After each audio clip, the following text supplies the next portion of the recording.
Assalamualaikum warahmatullahi wabarakatuh. Bahagia sejahtera buat kita semua. Jumpa lagi dengan channel Informasi Amang Mawardi. Sebagaimana episode-episode sebelumnya, kali ini saya masih akan membacakan artikel anekdot yang saya ambil dari buku saya Mari Tersenyum dan Termenung yang terbit pada tahun 2010. Kali ini artikel yang akan saya bacakan berjudul 3 Orang Profesor. 3 orang profesor. 3 orang profesor dari Amerika Serikat, Jerman, dan Indonesia mengadakan konferensi teknologi di Bali. Masing-masing menceritakan hasil percobaan terbaru negaranya di bidang teknologi. Profesor dari AS berkata, di negara saya pesawat terbang sudah mencapai ketinggian matahari. Lantas, Profesor Jerman dan Indonesia berkata hampir bersamaan, "Ah, masa?" Kemudian kata profesor dari AS itu, "Ya, di bawah itu sedikitlah." Kemudian giliran Profesor Jerman berkata, "Di negara saya, mobil sudah bisa lari dengan kecepatan 700 km per jam. Maka Profesor AS dan Indonesia berkomentar hampir bersamaan, "Ah, masa iya?" Lantas Profesor dari Jerman tersebut nyeletuk, "Ya, di bawah itu sedikitlah." Sekarang giliran Profesor Indonesia yang berkata, "Di Indonesia, seorang wanita dapat melahirkan dari lubang pusarnya." Profesor AS dan Jerman melongo dan berkata, "Hah, gila, yang benar aja, Bung." Komentar Profesor Indonesia, di bawah-bawah itu dikit lah." Begitulah dialog antara profesor dari Amerika Serikat, dari Jerman, dan dari Indonesia.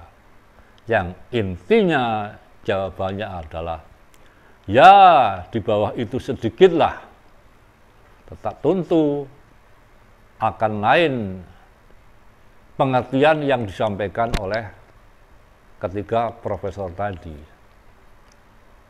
Lantas, apa analisis saya terhadap artikel yang judulnya 3 orang profesor ini? Saya lanjutkan dengan analisisnya.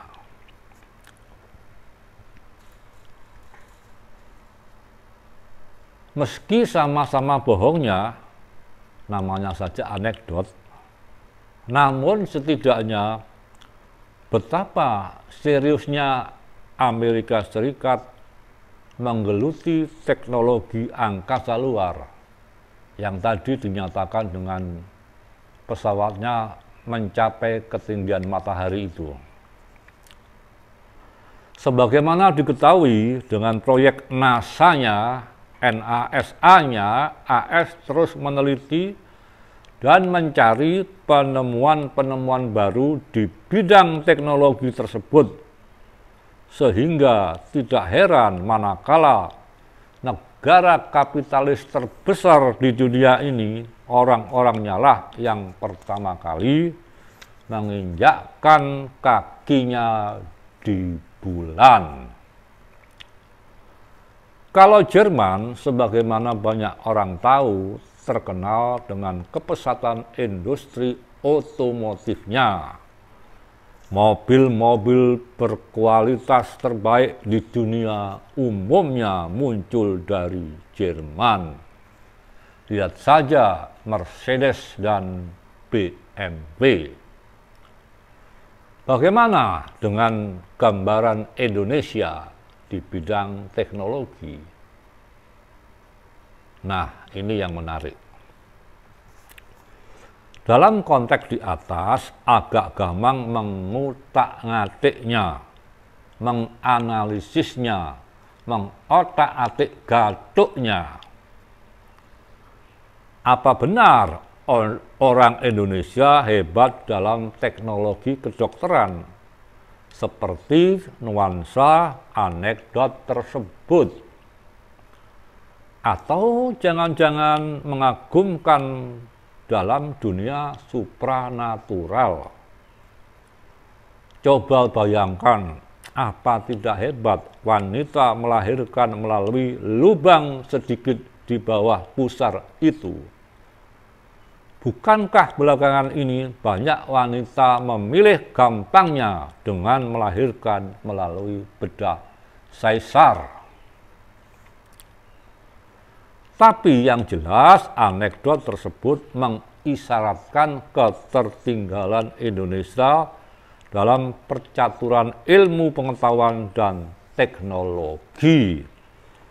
Bahkan mungkin semakin jauh tertinggal, lebih-lebih setelah industri dirgantara di Bandung semakin tidak jelas nasibnya.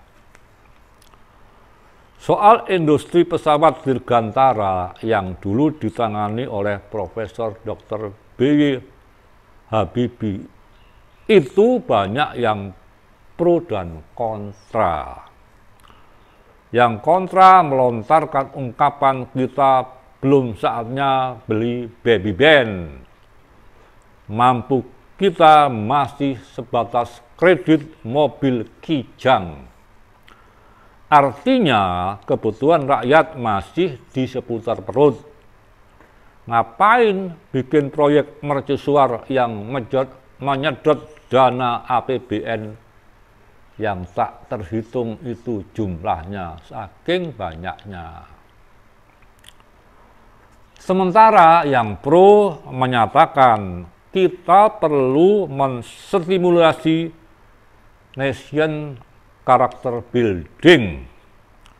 Untuk itu diperlukan pembangunan teknologi tinggi yang bisa mencerdaskan putra-putri bangsa serta menaikkan pamor Indonesia di forum dunia. Ini proyek jangka panjang yang hasilnya akan bisa dirasakan sekian dekade kemudian. Mana yang Anda pilih? Mana yang Anda pilih? Mana yang Anda pilih? Wassalamualaikum warahmatullahi wabarakatuh.